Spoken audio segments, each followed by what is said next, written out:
अब बट साहब 117 रन क्या समझते हैं आप? मुश्किल कंडीशंस थी, शॉर्टर फॉर्मेट था, संभल नहीं पाई टीम, क्या कहेंगे?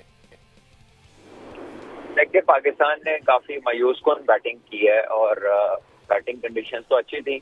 उसी पे होबार्ट हमेशा से अच्छी बैटिंग कंडीशन रही है जहां पर ये मैच था टेस्मेनिया में। और यहाँ पर आपने देखा कि स्टर्निस ने बॉलिंग के साथ क्या किया। बिल्कुल ऐसी है। आई गेस के पाकिस्तान की जो बैटिंग थी जाहिर है वही लड़खड़ाई है और लड़खड़ाती रही है इस पूरी सीरीज में। जो T20 सीरीज है, कोई हमें अच्छी बड़ी इनिंग, कोई हेल्दी नॉक नजर नहीं आई इस तरह की कि जिसे आप सराह सकेंगे आगे इसने और एक पाकिस्तान को एक सब्सटेंशियल प्लेटफॉर्म दे दिया या इतना अच्छा स्कोर दे दिया। सो आई गेस के ओवरऑल क्रिकेट जो थी T20 क्रिकेट जो सीरीज के अंदर हुई है, ऑस्ट्रेलिया ने उसमें आउटराइटली डोमिनेट किया है और पाकिस्तान की बहुत सारी खामियां, शॉर्ट कमिंग्स हैं वो बैटिंग के हवाले से, फिटनेस के हवाले से सामने आई हैं। अच्छा बट साहब, बॉलर्स ने तो काफी हद तक ना चलें मान लिया कि बेहतर परफॉर्म किया कंपैरेटिवली। बैटर्स जो हैं तू चल में आया, इन तीनों मैचेस में कोई भी बैटर उस तरह से मुसलसल टिक नहीं पाया। साहिबजादा फरहान जो हैं वो तीनों मैचेस खेलें लेकिन उस तरह से एग्जीक्यूट नहीं कर पा रहे जो उनसे एक्सपेक्ट जा रहा था। हालांकि टॉप स्कोरर रहे हैं इससे कबल और हमने देखा कि बड़ी अच्छी परफॉर्मेंसेज देते रहे हैं, बड़ा प्लेटफॉर्म था लेकिन उस तरह से परफॉर्म नहीं कर पाए। अब क्या समझते हैं कि इनको मजीद मेहनत की जरूरत है, दोबारा डोमेस्टिक में भेजा जाएगा? देखिए, कुछ प्लेयर्स होते हैं वो डोमेस्टिक में बहुत अच्छा परफॉर्म करते हैं लेकिन जब ऊपर आते हैं तो वो लगता है ऐसा है कि वो उस लेवल पे बिलोंग नहीं करते एट टाइम। सो मुझे नहीं इल्म कि वो क्या होगा उनके साथ, लेकिन अब डिपेंड करता है कि कितना सिलेक्शन कमेटी उनको मौका देगी, कितना ट्रस्ट होगा, क्योंकि वो एक ही जगह आउट हो रहे हैं। वो एक ही शॉट मार रहे हैं, वो शॉट हम जैब मारते हैं, उस पर लेट हो जाते हैं और वो पकड़ी जाती है दायरे के अंदर ही। तो वो सारे डोमेस्टिक के रन गेटर्स का जरूरी नहीं है कि वो इंटरनेशनल लेवल पे भी रन गेटर्स हों और ये हमेशा से ऐसा ही होता रहा है। अच्छा बट साहब, मैं एक पॉइंट समझने की कोशिश करूंगा, शायद आप तक भी कोई खबर पहुंची हो कि ये वजूहात थी। पहला 7 ओवर का मैच हुआ, बारिश से मुतासिर हुआ। हसीबुल्लाह वो वाहिद प्लेयर था जिसने थोड़ी सी मजामत की, थोड़ा सा अच्छा परफॉर्म किया और हमने अप्रिशिएट किया।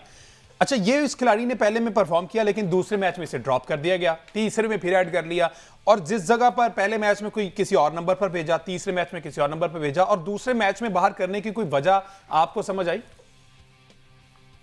देखिए, ऑब्वियसली ये बात तो हमने पहले मैच के बाद ही की थी कि इसको बाहर नहीं करना चाहिए और इसको इसके नंबर पे खिलाना चाहिए।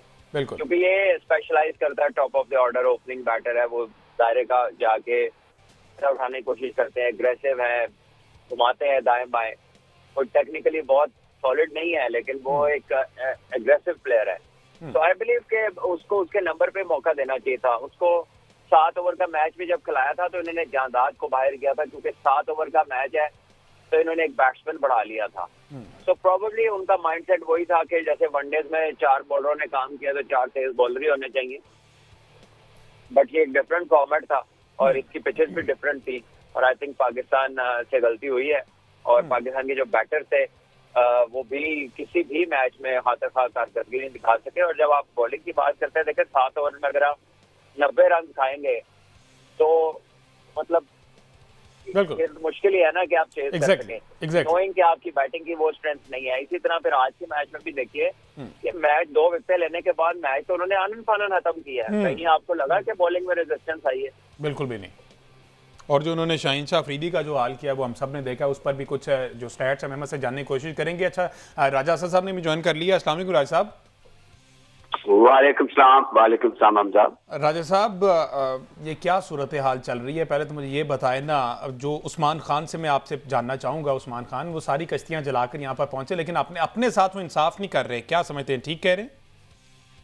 देखिए, स्टेट में मेरा इनकी पाकिस्तान की टीम को ज्वाइन करने के हवाले से एक मौक़िफ़ था, लेकिन मैंने देखा मेरे साथ जितने भी और लाहौर में जो टॉप के एक्सपर्ट है, साबिक एक्टर्स हैं, कुछ लगा था कि ये उनसे एक मुनासिब किस्म का उन्होंने फैसला किया। फिर सेक्शन कमेटी ने उनकी सेक्रीफाइस को to play for the motherland उसको बड़ी अहमियत दी और मेरे ख्याल में उनको कबल अज़ वक्त ज्यादा मौके दे दिए गए जो कि वो पे बैक नहीं कर सके। जहां तक उनके टैलेंट का ताल्लुक है, lot more has to be said about his technique, his temperament and overall body language.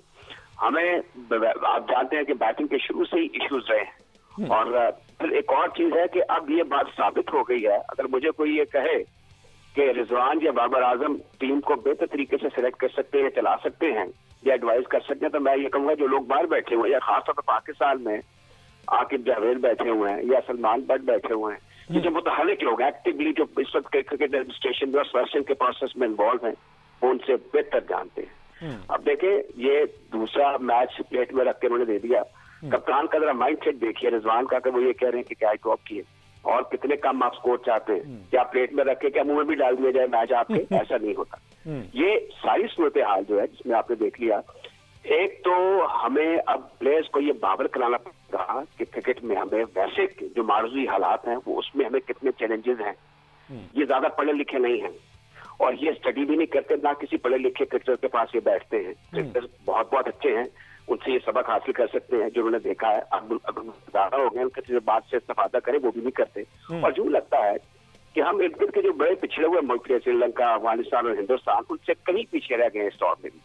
यहाँ पर जो मुकाबले का मैयार था, अभी आपने खुद ही हमजा शफीक बताया कि जो कितना बड़ा शिकाफ था शिकस्त का, और जो दूसरा आपको कीमती मौका मिला, अभी तक आपको जो फियर ऑफ डिफीट है वो आपके वो जो गले में तौक है वो अभी तक पड़ा हुआ है। आपको समझ में नहीं आ रही कि उसको फेंक, अपने पहले वनडे में अच्छी परफॉर्मेंस थी, आप नहीं जीत सके, दूसरा तीसरा आपने जीत लिया, फिर आपको T20 में भी देखे चले वो 7 ओवर वाले मैच को इतनी अहमियत ना, जो दूसरा T20 हुआ वो तो आपके लिए करने वाला होना चाहिए था, वो भी नहीं हुआ। और यहाँ तो आज एक शगाफ था बिल्कुल जिसके पर आपने लिव अप नहीं किया और आपको एक शर्मनाक इंडियन शिकस्त हुई।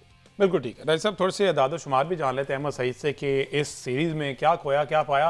बहरहाल बाबर आजम ने जो है वो विराट कोहली को क्रॉस कर लिया है सबसे ज्यादा रन्स में, ये इतना मुझे पता है, बाकी अहमद सईद से जानते हैं। अच्छा, दादो शुमार पे तो बाद में आएंगे। मेरा ख्याल है जो हमारे 2 एक्सपर्ट्स ने यहाँ पर ओपिनियन दिया है, ये तो था बहुत यूं कह लें कि एक हाई लेवल का ओपिनियन था। मेरा ये ख्याल है कि हम तो ये सीरीज इस वजह से आ रहे हैं कि हमारे तो बेसिक्स ही कवर नहीं हुई। हम अगर ये जो 3 मैचेस के स्कोर कार्ड में सामने हैं, अगर हम इनके ऊपर नजर डालें तो पहले मैच में पाकिस्तान की टीम के 3 खिलाड़ी डबल फिगर में दाखिल हुए, दूसरे मैच में भी पाकिस्तान के 3 खिलाड़ी डबल फिगर में दाखिल हुए, तीसरे मैच में पाकिस्तान की टीम के जो आज मैच हुआ उसमें पाकिस्तान की टीम के 4 खिलाड़ी हैं जो डबल फिगर में दाखिल हुए हैं।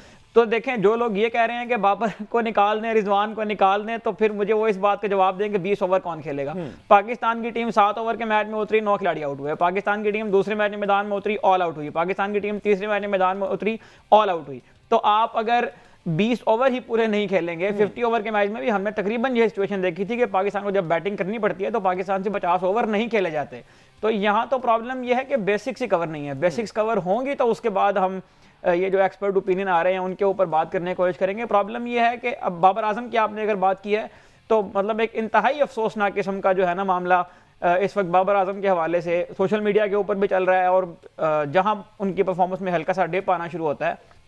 आपने उनके रिकॉर्ड्स की बात की है, नंबर्स की बात की है, ये बात बिल्कुल दुरुस्त है कि स्टैट्स जो है वो हाफ ट्रूथ होते हैं, पूरी बात नहीं होती, लेकिन नंबर्स डोंट लाए। बाबर आजम के नंबर्स आप निकाल के किसी फॉर्मेट में भी देखें, कौन सा ऐसा प्लेयर है पाकिस्तान में जिसने इतने रन स्कोर किए हों हर कंडीशन के अंदर। तो बाबर आजम को आप टीम से निकलवा दें या रिजवान को आप टीम से निकलवा दें, मुझे ये बताएं कि इनको निकलवा के 20 ओवर कौन खेलेगा T20 क्रिकेट में आके। लेकिन मसला ये और सवाल ये पाकिस्तानी अवाम पूछना ये चाहते हैं कि बाबर आजम की कौन सी ऐसी इनिंग्स है जिसकी वजह से पाकिस्तान जो है अब वो मैच जीतने में कामयाब हुआ हो। मासवाए 1-2 इनिंग्स को छोड़कर तो बाबर आजम प्रॉपर एग्जीक्यूट उस तरह से नहीं कर पाते। हाँ, मुझे जरा ब्रेक लेना जी, ब्रेक लेते हैं। ब्रेक के बाद अच्छा, बाबर आजम की जो आप बात कर रहे हैं ना, वो एज सच जो बीइंग अ क्रिकेट फैन हम चाहते हैं कि बाबर आजम स्कोर करे, इसमें तो कोई शक नहीं, बड़ा खिलाड़ी है, लेकिन मैच जीत कर दे ना। एट द एंड काउंट तो वही होगा ना, पर्सनल माइलस्टोन्स काउंट नहीं होंगे, काउंट वो होगा जो पाकिस्तान क्रिकेट के लिए बेहतर होगा। बाबर आजम के अगर मैं T20 के ही स्टैट्स यहाँ पे गिनवाना आपको शुरू कर दूं ना, अगर आप ये कह रहे हैं कि बाबर आजम T20 का प्लेयर नहीं है, बाबर आजम क्रिस गेल के बाद इस फॉर्मेट में सबसे ज्यादा सेंचुरियां बनाने वाला प्लेयर है। बाबर आजम आज T20 इंटरनेशनल्स के अंदर दूसरे नंबर पर आ गए हैं सबसे ज्यादा रन बनाने वालों में। 126 मैचेस की 119 इनिंग्स में 4192 रन उनके हो गए हैं, 36 उनकी सेंचुरियां, 36 उनकी 50यां हैं, 3 उनकी सेंचुरियां हैं। तो बाबर आजम के आप नंबर्स, अब मैं आपको मैच गिनवाता हूं। बाबर आजम ने दुबई में इंडिया को शिकस्त दी, पाकिस्तान ने 152 रन इतनी सहूलत से उसने करवा दिए कि आपको फील हुआ कि जैसे मसला ही कोई नहीं है। बाबर आजम ने 49 रन बनाया, डरबन में जाके साउथ अफ्रीका गए, साउथ अफ्रीका की पिचेस के ऊपर आप आप पाकिस्तान देखें, साउथ अफ्रीका देखें, इंडिया में तो खैर वो हमारे साथ खेलते नहीं हैं, ऑस्ट्रेलिया देखें, ऑस्ट्रेलिया के स्टैट्स हमने शेयर किए थे उस दिन बाबर आजम की भी। बाबर आजम की 63 की एवरेज है वाइट बॉल क्रिकेट में ऑस्ट्रेलिया के अंदर। आप जहां पे निकाल के देखें आपको बाबर आजम मैच जितवाते हुए नजर आते हैं। अनफॉर्चुनेटली ट्रॉफीज जीतने में वो कामयाब इसलिए नहीं हुए कि देखें ट्रॉफीज जीतना एक टीम बिजनेस है, जब तक मुकम्मल टीम परफॉर्म नहीं करेगी उस वक्त तक अकेला प्लेयर जो है वो कुछ भी नहीं कर सकता। बाबर आजम के साथ मोहम्मद रिजवान सर से रन बनाते हैं, और कौन सा प्लेयर जिसने 2 साल में रन बनाए?